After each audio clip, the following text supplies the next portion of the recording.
अस्सलाम वालेकुम नाजरीन, मैं हूं मोहम्मद शहजाद और आप देख रहे हैं मेरा यूट्यूब चैनल।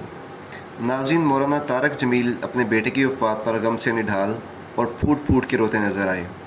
वीडियो में देखा जा सकता है कि वो अपने भाई से गले मिलकर फूट फूट के रोते रहे।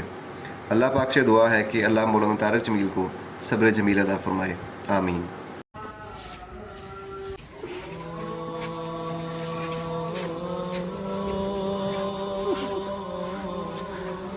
छोड़ गया मेरे दिल